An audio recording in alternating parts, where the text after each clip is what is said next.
Donc nouvelle vidéo pour vous présenter le van, du coup, dans son environnement naturel, sur un circuit. Le voici. Donc ce sublime Renault Master 3 de 2012 qui a été aménagé dans un unique but, c'est-à-dire faire de la van life, mais pouvoir amener ma moto sur piste et faire du camping dedans. Donc je vais vous montrer, il a en gros 3 configurations. Donc sa configuration numéro 1, et qui est du coup la principale pour moi, c'est transporter la moto et toutes les affaires, voilà, de camping. Donc comme vous pouvez le voir, là je l'ai équipé avec des vitres. Du coup ce qu'il faut savoir, c'est que j'ai mis du coup un film miroir sur les 2 baies vitrées des 2 côtés. Ça c'est la prise P17 pour se brancher directement au réseau 230 ou pour charger la batterie ou pour mettre le van en autonomie sur l'électricité. La carrosserie sera faite plus tard. Le petit store de 5 mètres. De l'autre côté, on retrouve sur la carrosserie latéralement la deuxième baie vitrée, le remplissage d'eau et la douche. Tant que je suis ici, je vais vous montrer la douche. Alors j'ai 1 milliard de clés. Donc en gros, la douche, elle est... c'est pas la bonne clé. Clé numéro 2, c'est pas la bonne clé. Bon, finalement, je l'ai trouvé. Donc, petit boîtier qui s'ouvre avec un mitigeur. Un mitigeur ici. Flexible de douche de 4 mètres. Voilà. Une douche. Je rangerai après. Ok. À l'arrière, du coup, là, si on regarde le van, j'ai fait 2 rangements au-dessus. J'ai mis un lanterneau qui s'ouvre, qui aspire ou qui souffle. C'est le tulle Omnivent. J'ai rajouté des boîtes à chaussures sur les côtés. Juste un peu chiant, il faut faire une sécurité parce que voilà, mais ça permet de ranger les chaussures. Je trouve que c'est quand même un peu important. Et là, vous pouvez le voir à l'avant, il y a une porte. Une porte qui me permet, en baissant le siège du milieu, de pouvoir me faxer à l'avant ou à l'arrière. Pourquoi ? Parce que un jour, j'ai eu un problème dans la nuit et il fallait que je parte et je voulais pas sortir et j'étais bloqué dans le coffre. Voilà, donc je décharge tout mon bazar et après je vous montre la configuration 2. Donc juste pour terminer sur cette config là, du coup la moto rentre. Là du coup j'ai mis un bloc roue avec des inserts qui sont fixés dans le sol. Sur cette config là, je peux pas dormir à côté de la moto, de toute façon je le savais. Mais en déplaçant du coup le bloc roue, que je peux aussi fixer ici, ou plus en avant, ou entre les deux, ça dépend de la moto que je transporte. Genre là mon trail, ma VR6000 elle rentre. Lui, ce truc je peux le mettre ici à côté et pouvoir baisser le lit peigne. C'est un peu ça en fait le but du van, c'était de pouvoir aussi transporter la moto quand je vais sur des circuits lents et pouvoir dormir. Bon maintenant à cette étape là, on va déplier le store. Donc pour ceux qui savent pas comment ça marche, c'est une bête manivelle qui tourne ici. Pour vous montrer, hein, ça se fait seul, il y a des bras articulés et en gros après, quand vous êtes en bas, vous déclipsez les pieds, vous les posez au sol, vous réglez la hauteur avec la molette et c'est bueno. Ouais, ce que je disais, après c'est bueno, quand tu as déplié le store, t'es bien. Bon, du coup vous l'aurez compris, alors attendez, je vais juste couper le lanterneau qui fait du bruit. Voilà, s'il souffle et il aspire, donc vous l'aurez compris, le lit il est plaqué contre le mur. Il a des pieds sur des charnières rabattables. Je crois que j'ai tout déplié, d'accord. Donc là maintenant il se pose. Voilà. Voilà. Donc le lit, là, il est posé, mais vous doutez bien que là, il fait pas 140. Donc ça, c'est plutôt pour le mettre en configuration banquette. Donc là, il est en config banquette. Pour justement quand tu pars en week-end, tu veux faire du vélo, tu vas à la plage ou quoi, t'as pas besoin du lit, mais une banquette c'est cool. Donc là il est en config banquette et on peut encore utiliser le reste du van que je vais vous présenter. Maintenant on va parler de la table. Où est-ce qu'est la table? La table est là.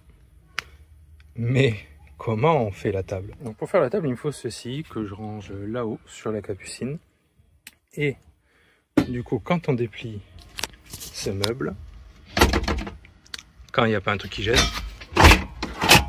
quand il y a un truc qui doit être rangé mais que tu ne ranges jamais, voilà, quand tu déplies ça, j'ai imprimé en impression 3D ce petit truc. Dedans vous avez compris. Je mets le morceau de bois. Et quand il n'y a pas le sabot de la moto, ou quand il est en bonne position, hop, on a notre table. On a notre table qui permet du coup de manger depuis la banquette là-dessus. Et évidemment, si on veut rajouter une personne, il faut utiliser cette boîte, plus ce truc, qui nous permet de passer le lit en 140. On prend la boîte, pose le coussin, on le met au bout, et paf, tu as un lit en 140 pour une personne. Ça, c'est la configuration 2 du van. Le van pour une personne. Mais je continue de vous expliquer un peu comment ça marche. Nous sommes désormais sous la table. Et sous la table, on a tout le réseau d'eau. Donc là, on a une pompe. On a le vase d'expansion de la pompe. On a le premier filtre. Et on a un autre là-bas. Et on a un circuit d'eau froide et d'eau chaude. Ça, c'est un frigo congèle Carbest. Donc dedans, on va se faire attaquer par des bouteilles. Non, c'est bon, il n'y a que du champagne. Donc il y a du fromage. Congèle, frigo, ça marche bien. Je trouve qu'il est un peu petit, mais en vrai, tu peux pas avoir le confort d'une maison. Du coup, pour en revenir à l'eau, on a ce sublime saladier Ikea avec sa petite bonde qui me sert d'évacuation, avec ce sublime mitigeur AliExpress à 6 balles qui fait très bien le taf. Et ici, on a des rangements, mais surtout, on a une cuve de 90 litres d'eau. C'est ça qui me permet du coup d'alimenter ma douche à l'extérieur, qui est là. Et ici. Pour amorcer la pompe, j'ai un petit bouton ici. Voilà. Bon là, il n'y a pas d'eau, donc elle va pas s'arrêter. J'ai une jauge pour savoir si c'est rempli ou pas. Port USB pour charger. Et c'est à peu près tout. Donc la table, l'évier, le coin cuisine. Là-dedans, en fait, j'ai fait une porte des deux côtés. J'en ai une pour ouvrir de l'intérieur pour quand c'est fermé, et une pour ouvrir de l'extérieur quand je suis en extérieur. Et dedans, qu'est-ce que j'ai fait? Non, j'ai ouvert la mauvaise. Et là-dedans, il y a juste l'éternel charbon pour le sacro-saint barbecue et un réchaud. Voilà. À la base, je voulais mettre une plaque de cuisson à gaz, et après j'ai vu les normes et j'ai dit non. Parce qu'à la base, c'était censé être un caisson de bouteilles de gaz. Mais j'ai abandonné l'idée. Mais là, en fait, il fait nuit. Et donc, du coup, je vais un peu vous parler des lumières. Là, globalement, on a fait le tour. Ah oui, là, ici, il y a des trucs, hormis des rangements. J'ai un convertisseur 230, donc je peux avoir le 230 volts ici. Faut pas tirer plus de 800 watts, mais ça me permet d'avoir une prise en 230 ici et une prise en 230 ici. J'ai rajouté un allume-cigare parce que des fois on branche des glacières à l'arrière, mais ça me permet de charger un PC, d'allumer un néon, et ça suffit. Je ramasse les poubelles en même temps. Maintenant, je vais vous parler de la lumière. Le van est désormais dans la nuit. Donc du coup, j'ai fait 4 séquences. Séquence 1, petit bandeau. Alors, c'est pas des bandeaux, c'est des petits spots qui sont incorporés dans le plafond. Pareil, hein, AliExpress, 1 € le spot. Il y en a 12, je crois. Donc là, sur la télécommande, ça, c'est la zone 1. Que du coup, je peux slicer. Voilà. Un petit slide, ça dépend ce que tu veux faire, les petites étoiles ou pas. J'ai pas mis les couleurs, ça fait trop Club Libertin. Après, bon, il y a des presets. Voilà. Donc ça, c'est la zone 1. Et hop, petit fondu quand ça s'éteint. Bonne nuit les petits. 2. Ce que j'appelle les lumières d'ambiance. Voilà, pareil, quand tu veux dormir, tu mets petit tamisé. Mise au point téléphone. Voilà. Quand tu veux dormir, tu fais petite mise au point. Hop, super. Fin. Zone 3. Mise au point téléphone. Il n'a pas envie. Alors, zone 3. Zone 3, c'est les 2 spots qu'il y a là-haut. C'est 2 spots 45 watts. Pareil, ça se slide. Et le but, c'est que eux soient plein fer. Parce que là, je ne mange pas dans le noir. Voilà. C'est justement pour ça. C'est pour m'éclairer, moi, quand je suis sous le store avec la tonnelle et tout. Je vous montre juste l'installation et pourquoi. Voilà. Parce que moi, du coup, généralement, j'ai ma partie moto ici, avec ma tonnelle et tout mon bordel, puisque quand je roule, il y a des trucs partout. Et ma partie, du coup, camping, sous le store, et puis je trouve que c'est cool. Voilà. On continue. Yop. Maintenant, on éteint. Et la partie 4, c'est le spot d'ici. Pareil, c'est pour éclairer l'arrière du camion. Et tout ça, c'est programmable avec ça. Mais comment tu fais pour programmer toutes tes lumières? Attendez, je vais allumer la 1 et la 2. Voilà. C'est joli, hein? Regarde, pète, hein. Et attends, petit miroir soleil AliExpress à 75 centimes. Oui, oui, oui, il fallait au moins ça. Avec les petits couverts, le chat qui dit que c'est toujours l'heure du café. Ce sublime accessoire qui me permet... Aïe, aïe, aïe. Ça va pas de faire les vidéos et trucs. Voilà, d'étendre mon linge. Oui, oui, oui. Toujours chez le producteur local, hein, ceux qui fabriquent tout. Sacro-saint AliExpress. Voilà. Merci, merci la Chine. Me parlez pas d'écologie, je fais de la moto. Porte-épices. Et ici... Me parlez pas d'écologie, je fais de la moto et on roule dans des putains de gros diesel. Alors ici, c'est tout le circuit lumière. Tout le circuit lumière, alors ça peut paraître compliqué, mais en fait pas du tout. Là, en fait, j'ai mes lignes, le frigo, le lanterneau, le chauffe-eau, la pompe, le 230 et les USB. Voilà. Tout ça, ça arrive ici. Et tout ça, ça part aux équipements. Et ça, ce sont les variateurs qui me permettent de créer mes zones de lumière. Alors, je t'explique comment ça marche. J'achète le bazar, il clignote. Tu prends la télécommande qui est vendue à part, hein, c'est même pas la télécommande du truc, tu appuies sur 1, tu vois, il clignote. Et hop, il est appairé. Il faut appuyer sur le bouton, là. Tu appuies sur le bouton longtemps, il se met à clignoter, tu dis 1 sur la télécommande et paf, c'est paramétré. Waouh. Ouais. On voit que c'est lui qui bosse, et quand c'est 2, c'est lui, et quand c'est 3, c'est lui, et quand on éteint, ils clignotent tous. Waouh. Incroyable. Donc, comme je disais, hop, ça, c'est que ma partie électrique. Moi, je n'ouvre pas les meubles parce qu'il y a des trucs qui tombent à chaque fois. Maintenant, je vais vous parler du coup du coupe-circuit général. Hein. Ça, c'est un peu obligatoire. Là, j'ai l'indicateur de la tension, mais pas se fier à la jauge de LED parce que c'est pas représentatif. C'est lui pour la charge de la batterie. Alors, je sais pas si on va le voir. Ouais, c'est un peu difficile. Voilà, bon, il me dit que je suis à 100%. Ce Pokémon là, qu'est-ce que c'est? Ben, c'est le chauffage. Voilà. C'est le chauffage que je peux aussi commander avec cette télécommande là. Donc on est sur un Chinoisto à 60 balles qui chauffe très très fort. Du coup je lui ai fait un Y de ventilation pour avoir une ventilation en bas et une ventilation en haut. Comme ça j'ai de l'air chaud en bas et en haut. Ce bouton là, il me permet d'allumer le chauffe-eau. Et maintenant je vais vous montrer où sont ces animaux. Nous sommes à l'avant du camion. Donc à l'avant du camion, j'ai deux banquettes moi sur le master qui se lèvent.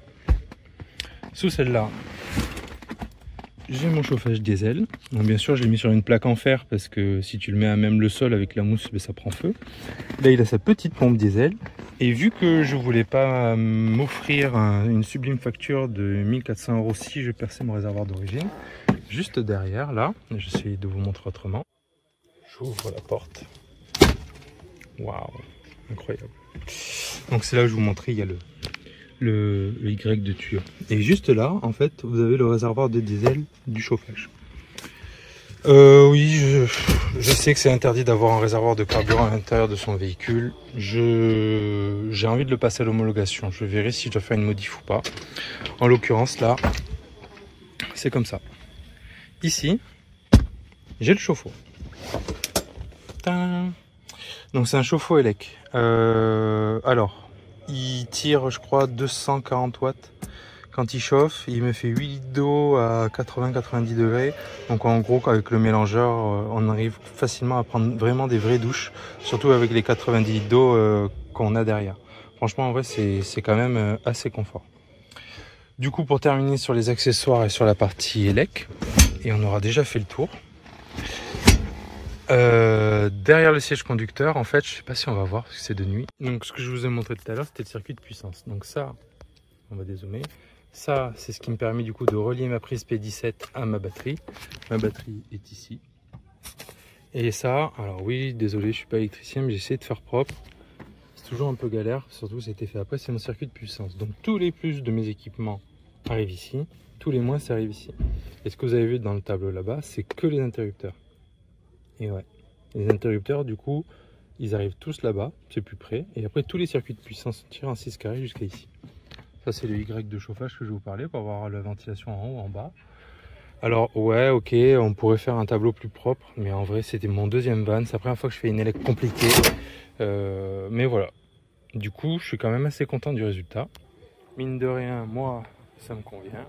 Je suis sur piste avec ma moto neuve qui a 800 bornes que j'ai acheté la semaine dernière. Et bah voilà, je peux faire mon camping tranquillou. Je peux partir en vacances. Ah mais oui, attendez, j'ai oublié un truc. Bon, en gros, vous aurez compris, quand je pars en vacances avec madame, je prends mon lit. Voilà, je les tire. Les matelas, alors du coup, les matelas, c'est simple. C'est les coussins, ils viennent ici. Lui, il tombe. Hop.